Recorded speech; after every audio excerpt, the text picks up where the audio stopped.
Alors, aujourd'hui, je vais vous partager des méthodes de calcul qui sont assez rares et qu'on a l'habitude de faire au sein de notre cabinet. Avant que vous ne switchiez, je vais vous expliquer ce qu'il faut faire. Donc, en fait, en géotechnique, il y a des modèles, il y a des problèmes qu'on peut résoudre pratiquement qu'en numérique. Par exemple, ici, alors, il y a disons, ici, nous avons en vert donc une ancienne route qui constitue en réalité aussi une route digue. Donc, en dessous de cette route, il y a de la boue pratiquement jusqu'à 6 mètres.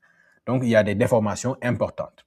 Et ce qu'il faut venir faire ici, c'est faire l'extension de cette route ici, par ici, mais surtout, il y a un petit remblai à faire au-dessus. Donc, il y a une interface qui est au milieu entre l'ancienne route qui a fini de tasser et la nouvelle route qui va engendrer des tassements. Et il n'y a pas de méthode de calcul à notre connaissance, hein, vous pourrez nous dire. Il n'y a pas de méthode de calcul voilà, à la main ou en 2D qui puisse nous permettre de savoir comment va se comporter cette interface et quelles seront les conséquences au-dessus de cette route. Donc, nous n'allons pas beaucoup rentrer dans les détails, mais je vais vous montrer ce qu'on a pu faire avec le logiciel Abacus. Alors, le logiciel, il est quand même assez précis. Ça nous permet de voir les déformations primaires, secondaires, tertiaires, le fluage. Et surtout, je vais vous montrer comment est-ce que c'est puissant. Donc, là, par exemple, nous avons les LE, les Logarithmic Strain, les déformations logarithmiques qu'on peut voir au fur et à mesure que le projet avance. Vous voyez ici, au niveau de l'interface, comment ça va se comporter. Et là, on a les pourcentages de déformation. Donc, ça va nous permettre en réalité de voir un peu comment va se déformer l'ensemble de notre digue. Et au-delà de ça, nous pouvons avoir les déformations, juste les déformations sur X, Y et Z. Et donc, comme je ne vous l'ai peut-être pas précisé, alors, nous faisons une simulation sur X, Y, Z, ici. Donc, ici, ce sont les déformations. Vous allez voir sur la partie où il y a la digue, l'ancienne digue, alors, il y a des tassements qui sont un peu plus importants.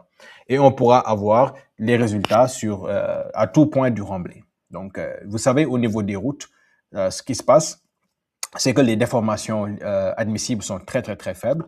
Alors, si on fait les déformations, vous allez voir que pour une couche de base, par exemple, on peut avoir jusqu'à 600, 700 microdef. 600 microdef, si on le convertit voilà, selon l'épaisseur de la couche de base, on va trouver des millimètres. Donc, pour finir, nous allons vous montrer ici, par exemple, comment va se comporter. Ça, ce sont voilà, les indices des vides. Alors, ça se comporte comme ça dans le temps. Et également, nous pouvons même regarder ici, avoir les contraintes de von Mises, donc qui sont les contraintes internes à l'intérieur du sol. Donc, vous allez voir que principalement, les zones les plus sollicitées sont sur la partie qui est juste au-dessus de l'ancienne route. Et vous allez voir comment la route va se fissurer. Donc, le chemin préférentiel des déformations. Voilà. Merci beaucoup.